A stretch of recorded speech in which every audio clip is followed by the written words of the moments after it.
Usually when we think about maps, we tend to think about borders that are drawn in ink, like clear, visible lines separating a country or a state. Right. Yeah. Like you cross a line and you're just in a new place. Exactly. It's binary, it's clean. It's measurable. Hmm. You can point to it on a piece of paper and say, here is the boundary. But then, I mean, you step into the world of systemic inequality, right? Into the actual lived experience of marginalization. And suddenly those paper maps are completely useless. Oh, absolutely useless. Yeah, because we're looking at a landscape of borders that are invisible, but honestly, they are so much harder to cross. Yeah, they act as these absolute walls, unseen, but entirely suffocating for the people trapped behind them. Right.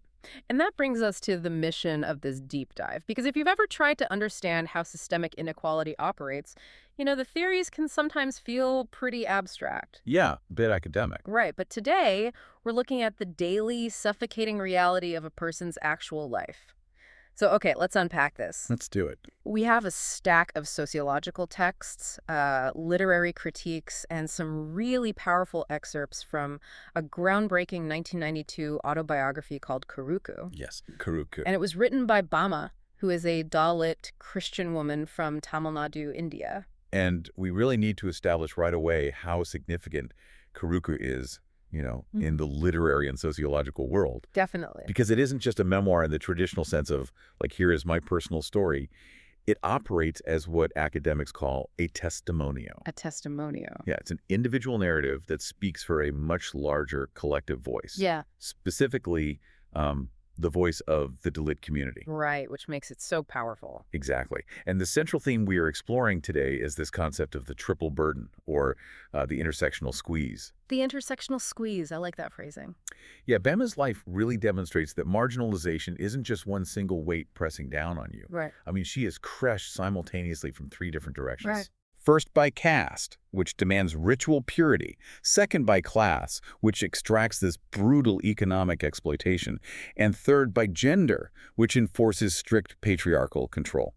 It's an intense academic but deeply human exploration. And we have to start by looking at the physical reality of Bama's village. Yeah, the geography is crucial. Because that caste ideology we just mentioned, it literally translates into physical distances. The topography of the village itself is a map of exclusion. Right. Like the upper caste community, the Nikers, they live squarely in the center of the village. They have the tiled houses, the shops, the clean streets. Yeah, the prime real estate. Exactly. But the Dalits are relegated to the extreme peripheries, to an area called the Sherry. And it's clearly not a coincidence where the Sherry is located, right? Oh, definitely not. Because it borders the cemetery and the area is designated as, well, the shit fields. Yeah, and that spatial segregation is really a foundational piece of the architecture of caste. Oh, exactly. Well, it ensures the Dalit body is constantly associated with filth and death. Yeah. The upper caste imagination. The upper castes almost never enter the Dalit spites. Right, but the Dalits have to go into their streets. Exactly. The Dalits must continuously enter the upper caste spaces to perform labor. So it establishes the Dalit as a perpetual outsider within their very own village. They belong to the space only as tools, never as actual residents. That is just wow. And Bama realizes this early on in a moment that just paints such a vivid picture. The smack packet incident. Yes. She's a child, maybe in the third grade, and she sees this respected older man from her community carrying a small packet of vadus, these savory fried snacks, for a Niker landlord. Right. But he's not just holding the packet, he's holding it by a string, bowing low, practically cringing, making sure his hands don't even brush the paper wrapping. Yeah, holding it by a string. And at first she thinks it's a joke, like she thinks it's funny, but her older brother has to pull her aside and explain the reality to her. Yeah, her brother has to totally shatter that childhood innocence. He explains that the Nikers believe that if a Dalit person simply touches the food itself becomes polluted. Which is just wild to think about. It is. Yeah. And that's what academics often refer to as the snack packet incident. The elder was holding it by the string to maintain ritual purity for the upper caste consumer. And for Bama, this is a massive awakening. Huge. Yeah. She suddenly realizes that untouchability isn't just a passive state of being. It's a highly choreographed daily performance. Like a play you're forced to act in. Exactly. A Dalit person must constantly signal their own inferiority and quote-unquote pollution through their posture, their deference, and their physical distance. And that distance is heavily quantified. Like we read about this 4-foot rule. Now, the 4-foot rule, yeah. When Dalit laborers were exhausted and thirsty in the fields, Niker women wouldn't just hand them a cup of water, because that would imply equality, right? Right, handing someone a cup means you're equals. So instead, they would stand and pour water from a height of exactly 4 feet into the cupped hands of the workers. It's so degrading. And even leftover food was treated this way. A Niker lady would lean away and drop leftover rice into a Dalit woman's vessel that had been placed on the ground by the drain. The vessels could never touch. Never. Reading through these sources, the visual is just striking. It's like they are enforcing strict biohazard protocols, but the quote-unquote hazard is just a human being. That's a really good way to put it. Yeah. The logic of pollution absolutely treats the Dalit body as a biological threat. The upper castes act as if proximity alone will somehow infect them. But wait, I'm stuck on something here. Yeah? If the Dalit women are considered so inherently polluting that you can't even hand them a cup of water or let your serving vessels touch, why are they the ones who are allowed inside the Niker homes to sweep the floors and wash the clothes? Right. I mean, that logic falls apart instantly. What's fascinating here is that the paradox is the entire point. Yeah, the distance-based logic of pollution isn't about actual cleanliness or hygiene at all. It is a calculated architecture of exclusion. So it's about power. Exactly. The goal is to extract intimate, back-breaking domestic labor from these women while simultaneously denying the laborer any human dignity. Oh, I see. You force a woman to clean the most intimate spaces of your home, but you make her drink water poured from 4 feet away into her hands. Wow. It serves as a psychological tool. It ensures the laborer constantly internalizes her own degradation, which makes her less likely to demand better treatment or better pay. God, that transitions us right into the economic reality. Because you have to wonder, if you won't even let someone within 4 feet of you, how do you employ them? Right. And the answer is through absolute economic theft, specifically targeting the women. The sources outline this through the penile system, which is essentially a framework for bonded labor. Yeah, it's generational debt. Exactly. Entire Dalit families become tied to upper caste masters for generations. They're working off debts that mathematically can never realistically be paid off. And this is where that second layer of the triple burden class becomes deeply entangled with gender. Tell me more about that. Well, the agricultural labor is brutal. Both Dalit men and Dalit women are working under the scorching sun, doing the heavy weeding, the harvesting, the carrying of heavy loads. Right. But Bama observes that women are universally paid less. Even when performing the exact same grueling work as the men, the gendered wage gap is strictly, unapologetically enforced by the landlords. And the worst part is how they are paid. Because often it wasn't even in currency, right? No, it was payment in kind. Yeah, the texts detail this horrific practice where women were paid in spoiled, broken grain gruel. It literally stank of rot. But they had to sit in the heat, accept this putrid food, and consume it as if it were ambrosia just to survive and have something to bring back to their families. Paying laborers in spoiled food, I mean, it takes that physical distance we discussed and turns it into a biological weapon. A biological weapon. Yeah, it acts as a biological tax on their labor. By feeding them rotting food, the system ensures that the Dalit community remains physically weak, constantly malnourished, and entirely incapable of accumulating any capital or energy to rebel. Because they can't even get enough calories. Right, because they can barely survive the day-to-day, let alone save any money. They're forced to take high-interest loans from the exact same landlords who are underpaying them during the dry seasons. So it creates a perfectly sealed, inescapable loop of captivity. Exactly. You know, when you hear about intersectionality, it usually sounds like this abstract academic theory. Yeah, like buzzwords. Right. But here, you literally see Bama and the women in her community getting crushed by it in real time. She is exploited by the landlord because of her caste, given the worst jobs and the worst food. Then she is exploited again by the economic system because she's a woman, meaning her labor is automatically valued less than a man's. And then, at the end of the day, she goes home to a whole other layer of unpaid labor. Yeah. The texts refer to this as the double labor. Right. After working from dawn to dusk in the fields or scrubbing the upper caste homes, Dalit women return to the sherry. And there, they have to cook, clean, and care for the children. The second shift. Exactly. And within their own marginalized community, they face intense patriarchal control and often physical violence. Yeah, like the story of Udon. Yes.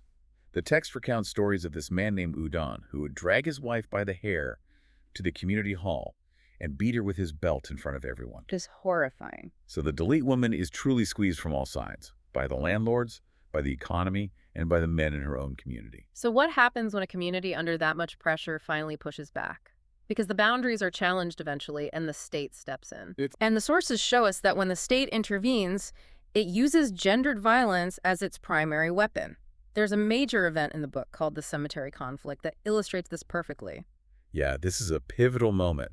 The local upper caste Chaliars decide they want to seize the Dalit Christian cemetery to use it as a playground. Which is just a blatant, disrespectful land grab. Totally. And when the Dalits resist and fight to protect the dignity of their dead, the state intervenes. But the reserve police do not arrive as neutral peacekeepers. No, not at all. The upper castes literally feast the police on sheep, ensuring their loyalty, and then the police violently turn on the Dalit community. Yeah, the police round up the Dalit men, beating them mercilessly. Right. And to survive, the men are forced to flee the village and hide in the surrounding hills. Right. And with the men gone, the police turn their full attention to the women left behind. The descriptions in the text are chilling. They really are. The police use incredibly obscene language. They physically intimidate the women, shoving guns against their bodies. They wink at them and tell them they should, quote, entertain the police at night. It's awful. But I'm trying to wrap my head around the mechanism here, because if this is fundamentally a land dispute regarding the men of the village, why does the state specifically use sexualized threats against the women to settle it? Well, looking at the academic framework of intersectionality provides the answer here. The state, operating through the police, views Dalit women's bodies as public property. Public property, wow. Yeah. The sexualized brutality described here isn't just a few rogue officers behaving badly. Yeah. Stripping these women naked with words is a meticulously calculated tactic. To do what? The goal is to discipline the entire caste. By sexually pathologizing the women and threatening their bodily autonomy, the state attacks the collective spirit, honor, and psychological safety of the entire community. Oh, I see. Yeah, it sends a very clear message to the men hiding in the hills and the women in the village. You have no rights, the law does not protect you, and we can violate your most vulnerable members with total impunity if you dare to challenge our land grab. It's absolutely devastating. And facing the crushing poverty of the village and this absolute unchecked violence of the state, Bama looks for an escape route, naturally. Of course. She turns to the two institutions that historically promise equality and sanctuary education and the church. Right. But what she finds is the exact same architecture of caste, just operating under different names. Yeah, the institutions that publicly promise liberation are often the most sophisticated enforcers of the status quo. Yeah. They just hide it better. Take the school, for example. There's this heartbreaking moment called the coconut incident. Oh, that scene is so tough. It really is. Bama is in the 7th grade, playing in the yard. A green coconut falls from a tree. She didn't touch it. She didn't try to steal it. She was just there. Exactly. But the headmaster, who belongs to an upper caste, automatically zeroes in on her. He humiliates her in front of the entire morning assembly, declaring that she has shown her quote-unquote true nature as a pariah. Unbelievable. And he banishes her outside the school gate. He didn't see an individual child who happened to be standing near a fallen coconut.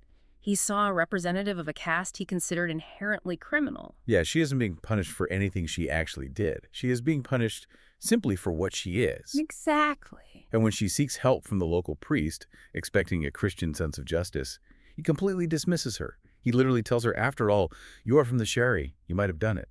It's sick. The educational religious authorities just seamlessly collude to maintain the social hierarchy. But Bama is incredibly resilient. She holds on to this stubborn hope that she can serve the poor and change things from the inside. So she decides to become a nun. Right. She goes into the convent? Yeah. She enters the convent expecting a spiritual sisterhood, a true sanctuary. Instead, she walks into what the text calls a luxurious cage. A luxurious cage. She discovers that even in death, the cemeteries are segregated. Within the convent walls, Dalit nuns are assigned all the menial, filthy tasks, sweeping, washing, cleaning out the lavatories, while the upper caste nuns spend their time in contemplation and study. Yes, the village all over again. Exactly. Huh? The upper caste nuns literally refer to the Dalits as cobras and subhuman, and they weaponize the vow of obedience to completely infantilize and silence the Dalit nuns. Like, if a Dalit nun questions the workload, she's told she lacks faith and obedience. It's so manipulative. But here's where it gets really interesting. I mean, the church's entire brand is blessed are the poor. How do the authorities possibly justify this behavior alongside the Gospels? That is the million-dollar question. Right. The entire foundation of the religion is based on a marginalized laborer who rebelled against the establishment. Well, they manage it by entirely splitting the theology. Bama realizes there are essentially two Christs operating within the institution. Two Christs. Yeah, the church hierarchy worships what she terms the wealthy Jesus. Okay. This is an icon of institutional power, grandeur, and status. This wealthy Jesus aligns perfectly with the upper caste landlords, the politicians, and the police. The institution relies on this version to maintain its social standing and secure funding. That makes sense. And the other Jesus? Well, Bama, through her own reading and education, reinterprets the scriptures for herself. She uncovers the poor Jesus, a revolutionary figure who was born in a stable, who associates directly with laborers, and most importantly, who is filled with righteous anger at systemic injustice. Ah, I see. The institution requires patience, suffering, and humility from the oppressed, but Bama realizes her. Poor Jesus demands justice immediately.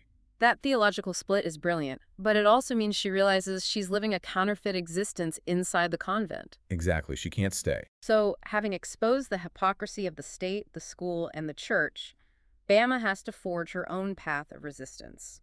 And she leans heavily on some advice her older brother Annan gave her years ago. Yes, Annan's advice is crucial. He told her that because of their caste, they would never be freely given honor or dignity by society. The only way to throw off these indignities was through education. Academic excellence had to become her shield and her weapon. And to really appreciate that, we have to place it in its proper historical context. Okay, set the scene for us. Well, the texts remind us that the upper castes in India have violently monopolized knowledge for millennia. There are ancient myths that serve as warnings to reinforce this. Like what? Take Ekalavya, a tribal boy who mastered archery. The upper caste teacher demanded his right thumb as payment to ensure he could never rival the upper caste princes. Oh my God. Yeah. Or Gargi, a female philosopher who asked too many incisive questions during a debate. A male sage threatened that her head would fall off if she didn't stop questioning authority. Wow, so the message is loud and clear. Very clear. The historical message has always been, knowledge is not for the lower castes, and it is certainly not for women. So Bama, studying with a frenzy, topping her classes, and eventually writing a book. It is a profound, monumental act of historical defiance. And she takes it a step further with how she writes the book. It's an act of linguistic defiance. Oh, I love this part. She writes her autobiography entirely in spoken Dalit Tamil. She completely ignores the standard Tamil rules of grammar and spelling that are dictated by the upper caste literary elite. Yeah, she refuses to play their game. Exactly. She refuses to sanitize her voice or make her identity more palatable for a mainstream audience. She also totally rejects the patronizing term Harisian, which translates to children of God and, was popularized by Gandhi. Right. Instead, she fiercely claims the term Dalit, which means the broken or the ground down. By choosing that language, she forces the literary establishment to engage with her on her own terms.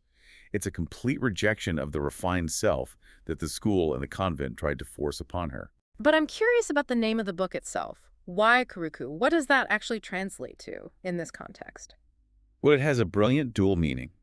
On one hand, a Karukku is the saw-edged palmyra leaf. Like a palm leaf. Yeah, but it's sharp, it cuts, it bleeds. It represents all the trauma and systemic wounds we've been talking about. The 4-foot rule, the stinking gruel, the police violence, the headmaster's cruelty. Right, all that pain. But on the other hand, the Tamil word karu also means embryo or seed. It signifies freshness, newness, the birth of a completely new, militant identity. Oh, wow. I love that. Yeah. If we connect this to the bigger picture, Karukku isn't just a catalog of suffering. It is a masterclass in human agency. How so? Bama takes the exact same serrated edge that wounded her, and she turns it outward.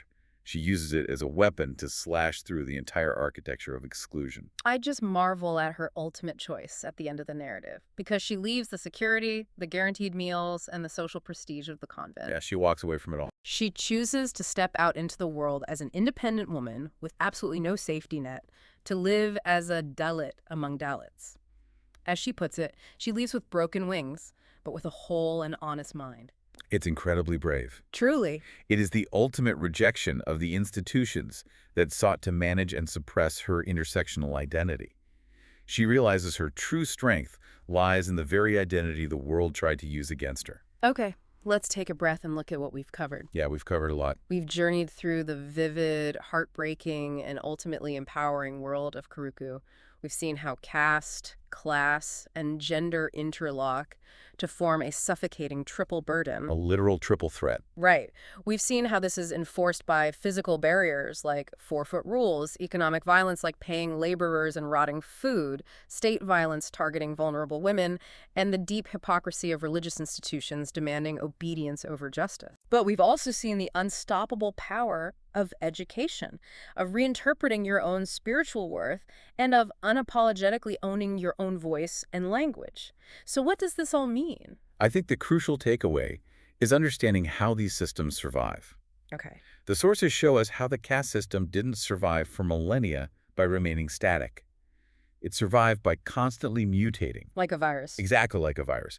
It is highly adaptable. It disguised itself as religious piety in the church or as quote-unquote merit and standards in the classroom. That makes total sense. So I would challenge you listening right now to look at our modern, globalized world today, in our supposedly enlightened corporate spaces, our elite universities, or even our digital communities. Yeah. What new invisible 4-foot rules are we currently enforcing? Who is still being told to wait by their drain for the leftovers of the economy? Wow. And what dominant, seemingly natural narratives are we using to convince ourselves that this inequality is just the natural order of things? It really makes you wonder. Are we willing to look at the X-ray of our own institutions and admit the bones are fundamentally broken? Or are we going to keep putting a Band-Aid over the fracture and pretend everything is fine? Keep looking for those invisible borders.